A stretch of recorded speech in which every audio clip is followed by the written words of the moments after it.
Okay, well, joining me now is Julian Castro, who served with Joe Biden in President Obama's cabinet. He was a candidate for the 2020 Democratic presidential nomination. Thanks for coming back on the program, Julian Castro. Hey, good to be with you. What does this day represent to you and your party? I think for the American people, it represents great hope. There were so many people in this country breathing a sigh of relief when they saw Air Force One take off with former President Trump headed to Florida, because the last 4 years have been chaotic. They've been marked by a president that was so self-absorbed that he was never able to do what was in the best interest of the country, but was always doing what was in his own best interest as he saw it. There were a lot of people who were hurt, not least of which 400,000 Americans, as y'all have noted, that lost their lives because of COVID-19, many more than other countries around the world, and many of those because we didn't have a competent president. So there's a lot of hope today that with Joe Biden and Kamala Harris, we're going to have leaders who are not only competent, but also visionary, who want to represent all the people of this country, and who want to do so with compassion and with common sense, and who actually stand a chance of bringing our nation more together at a moment when we desperately need it as a country. But that's the point, isn't it? You can no longer really criticize President Trump now because he's the ex-president and your guy, Joe Biden, is now in charge. And you have a very slim majority on Capitol Hill, and you've really only got 2 years to get things done before the midterm elections. So what will you actually do to unify this bitterly divided country and make things happen? Well, I mean, let me back up and challenge you for 1 second there. This President Trump did a lot of damage in 4 years, and it's going to take more than a couple of hours to wipe that away. In fact, it's going to take the better but you're now in charge. The next couple of years. Absolutely. So I think that President Biden struck the right tone in his inauguration speech today, which is to say that he wants to be a president for all Americans, to invite folks from the other side of the aisle to work with him and the Democrats to get important things done. The first of those is getting on top of this vaccine distribution and make sure that we stamp out COVID-19 in this country, put people back to work, and that we're able to meet the biggest challenges of our time, like climate change. Right away, you see that he's re-entering the Paris Climate Accord. He's canceling the Keystone pipeline project and dealing with these tough issues like immigration, putting legislation forward on day one to put 11 million undocumented immigrants on track to become citizens if they earn it. Those are the kinds of things that I believe he needs to do to produce results for the American people. Okay. And we can get those things done now with a Democratic House and a Democratic Senate. Right.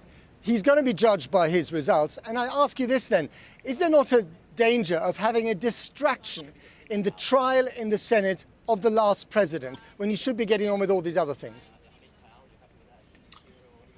I don't think anybody would say it's ideal. Of course, you would rather start out with a completely clean slate. But here's the thing. What Donald Trump did in inciting insurrectionists to attack the Capitol and try and attack lawmakers, you cannot let that kind of thing just pass by.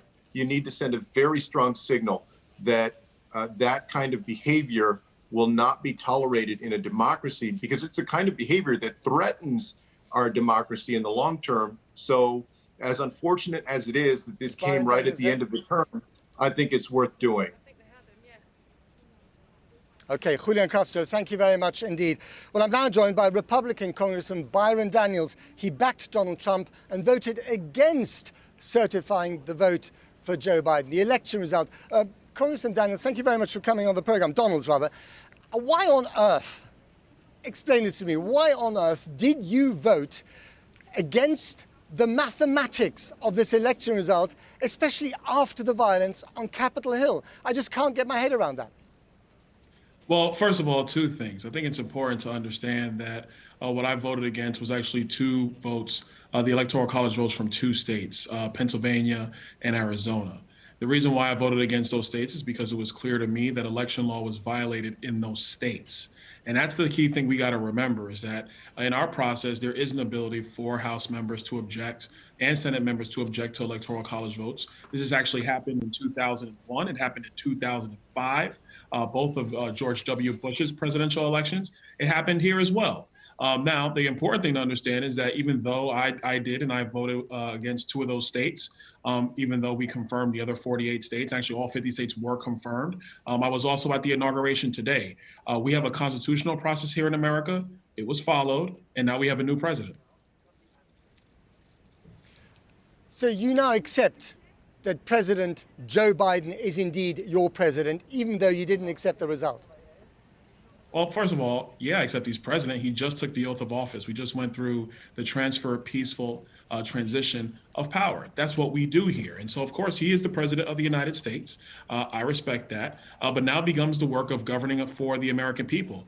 And now comes the task of actually working between both parties about what type of policy, what type of agenda is going to make sense for all Americans here in the United States. That's the only thing that matters going forward. I would also like to add, and this is important, what happened on January 6th was an absolute tragedy to our country. I totally condemned it. And also I would say is that what's happening now, our FBI is in the process of prosecuting all those who entered our Capitol in an unlawful manner. They should be prosecuted to the fullest extent of the law, and I support that as well. But if that violence hadn't happened on January the 6th, would you have still bought into the big lie that this election was fraudulent? I think it's important for you to remember that election laws were violated in these states. When in our system, election laws, they were thrown out by the courts. Hold on, let me explain my point. This is very important. Under our Constitution, election laws are passed by the state legislature. They're not written by secretaries of state. They're not written by courts. And so in my view, those election laws were violated in those states. But like I said, we here in Congress, we went through our process. The Electoral College was certified by Congress. The President of the United States was inaugurated today. And now we move on to governing for the country.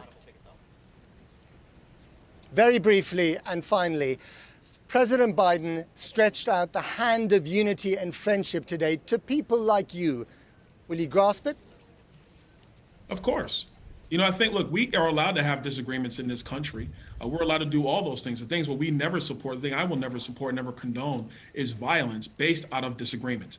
That is what's wrong. But we're allowed to have disagreements. Actually, we promote our disagreements here. And the president actually said that it's okay to disagree. And I agree with him on that. If anything, we do agree that the disagreement is okay and it is healthy. It's what our republic is based on.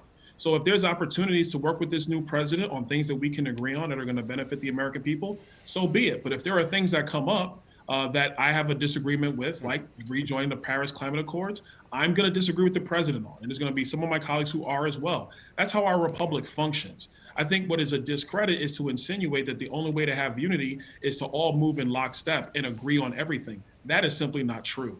And I think what makes our country great is that we can have those disagreements while maintaining a peaceful presence and peaceful power here in the United States. Got to leave it there. Byron Donalds, thank you very much indeed for coming on the program.